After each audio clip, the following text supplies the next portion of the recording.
토출구의 허용 풍속을 살펴보면 토출구에서 풍속이 너무 빠르면 소음이 발생합니다. 그래서 토출 풍속은 제한하도록 하는데요. 용도에 따라서 풍속을 정하는데 이렇게 정리하시면 좋을 것 같아요. 2.5, 5, 7.5, 10. 네. 보통 주택, 아파트, 고급, 거실은 우리가 생활하는 거실은 거의 2.5 이하입니다. 특히 방송국은 조용해야 되니까 2.5 이하로 가고 거실은 2.5 이상 갑니다. 영화관은 토출 풍속이 5 정도에도 소음에 지장이 없을 것 같고요. 일반 사무실도 5에서 6.25 정도로 같이 떨어집니다. 사무실은 5 정도. 그 다음에 백화점 경우에서는 1층인 경우는 10, 2층은 7.5. 여기는 층고가 높죠. 층고가 높기 때문에 10 정도. 백화점 2층부터는 7.5 정도. 일반 사무실, 영화관은 5 정도. 일반 개인주택과 방송국은 2.5 정도. 즉 2.5는 에어컨 출구가 한 2.5 정도로 맞춘다, 이렇게 보시면 되겠습니다. 치출에 관한 용어를 살펴보면 치출구가 있을 때 지름을 D0, 치출구의 속도를 V0라고 하면 이 속도가 사무실이니까 사무실로 보면 5 정도 된다는 거죠. 5m/s. 이 바람이 빠져나오는 구역은 제1영역, 제2영역, 제3영역, 제4영역으로 나눌 수 있는데 이 치출구의 크기의 2배에서 6배, 6배 정도까지는 6배까지는 처음의 속도 그대로 온다는 거죠. 5m/s로 그대로 오는 구역을 제1구역이라고 하고 제2구역은 1002구역입니다. 1002구역이라고 하는데 2차 공기가 섞여서 들어오면서 1차 공기가 혼합이 돼서 여기서 와류가 발생해서 들어가는 구역을 1002구역이라고 하고 1002구역의 속도는 거리의 제곱근분의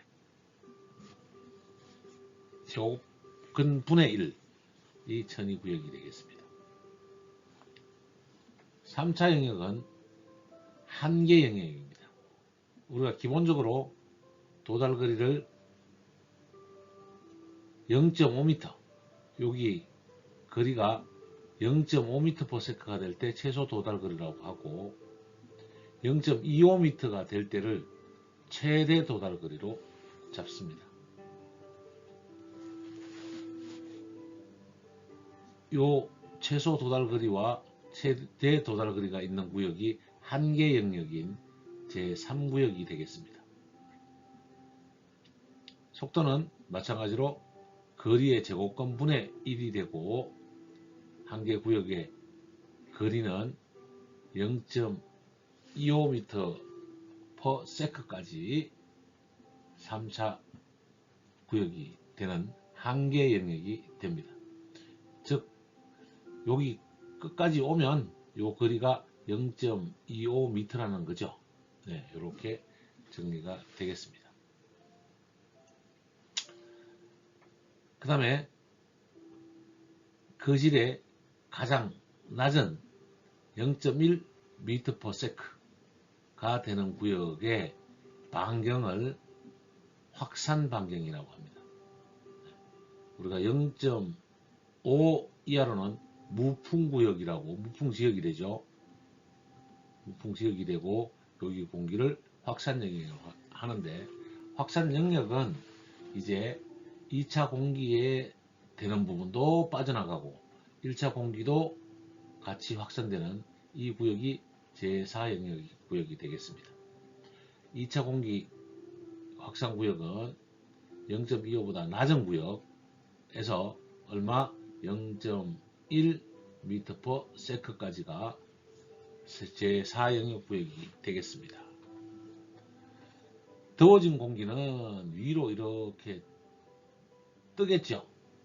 그래서 지출구에서부터 가장 높은 이 최소 도달거리에 해당되는 0.5m/s까지의 높이를 상승거리라고 하고, 여름에 찬 공기는 아래쪽으로 이렇게 내려오게 될 겁니다.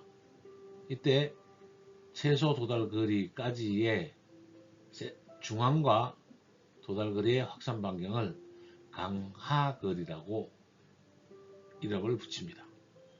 용어로 다시 설명드리면 1차 공기는 지출구에서 나온 공기를 1차 공기, 2차 공기는 지출 공기에서 유인되는 공기를 2차 공기, 최소 도달거리는 0.5m/s까지 되는 거리를 최소 도달거리, 그 다음에 최대 도달거리는 0.25m/s까지를 최대 도달거리, 0.1m/s에서 되는 반경을 확산 반경이라고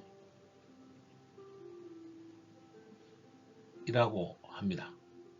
강하거리는 수평으로 치축된 공기가 냉풍이라면 이렇게 떨어지겠죠.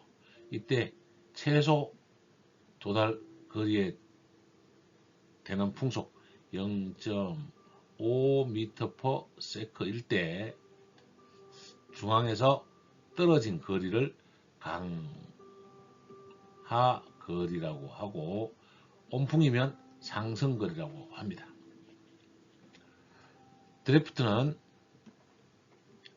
참고사항에서 드래프트는 실내 기류와 온도에 따라서 사람이 어떤 부분에 과도하게 차가움이나 뜨거움을 느끼게 되는 것을 드래프트라고 합니다.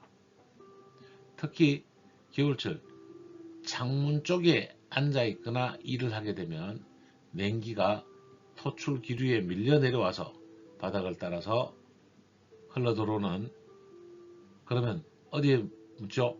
발목, 바닥 아래 부분에 우리가 냉기를 느끼게 됩니다. 이걸 콜드 드래프트라고 하고, 콜드 드래프트가 문제가 됩니다. 겨울철에는 이 난방을 하고 있지만 창문에서, 우리가 실에서 사무실에서 근무를 하고 있다면 차가워진 냉기가 실내를 타고 발목 아래로 내려와서 이 부분에 냉기를 느낀다면 이 부분을 콜드 드래프트라고 한다. 이렇게 개념을 잡으시면 되고, 콜드 드래프트의 발생 원인에 대해서 살펴보도록 하겠습니다. 콜드 드래프트는 인체 주위에 공기 온도가 낮을 때, 두 번째, 인체 주위에 기류 속도가 클 때, 세 번째, 인체 주위에 습도가 낮을 때, 네 번째, 인체 주위에 벽면 온도가 낮을 때, 다섯 번째, 겨울철 창문 틈새를 통한 극간풍이 많을 때, 이럴 때 콜드 드래프트가 발생하는 원인이 되겠습니다. 콜드 드래프트의 발생 원인, 콜드 드래프트의 정의를 챙겨주시고 정리해 두시기 바랍니다. 콜드 드래프트는 겨울철 창문 등 외벽면을 타고 냉기가 바다로 흘러서 인체에 차가움을 느끼게 되는 현상을 콜드 드래프트를 한다라고 정리해버리면 굉장히 편하겠습니다.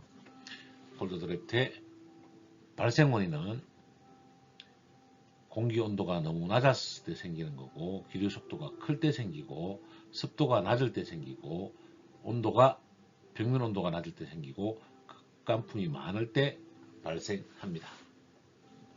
콜드 드래프트 부분이 중요한 거고, 지출 도달거리에 대한 지출 용어를 기억하시는데, 제1구역, 제2구역, 제2영역, 제3영역, 제4 영역으로 나누고, 제1영역은 속도가 같을 때, 최초 속도가 같을 때, 제2구역은 와류가 발생하는 천이구역이 되는 것이고, 제3구역은 최대 도달 거리까지를 와류가 지나서 최대 도달 거리까지 0.25ms까지를 제3구역, 그 이후의 구역을 제4구역이라 하는데, 이때는 0.1m/s까지 떨어지는 거리를 제4구역이라고 한다. 최소 도달 거리는 풍속이 0.5m/s까지를 최소 도달 거리, 최대 도달 거리는 0.25m/s까지를 최대 도달 거리, 확산 방향은 0.1m/s까지의 방향을 확산 방향이라고 하고, 이 확산 방향에 걸칠 수 있게, 전체적으로 걸칠 수 있게, 예를 들면 천장에서 우리가 지출구를 이렇게 설치한다면 이 확산 방향이 물론 최대 도달 거리에는 이렇게 미치겠지만, 최대 도달 거리는 서로 겹치지 않지만 확산 방향이 딱 걸쳐져서 이 확산 방향에 미치지 않은 부분이 있어서는 안 된다는 말씀을 드리고, 이 거리를 가지고 지출구 계산을 배치나 계산을 하게 됩니다. 지출구 도출 풍속과 지출에 관한 용어를 살펴보았습니다. 공조 냉동 기술은 모든 내용이 우리의 생활과 연관이 됩니다. 반복 학습하여 공조 냉동의 전문가가 됩시다.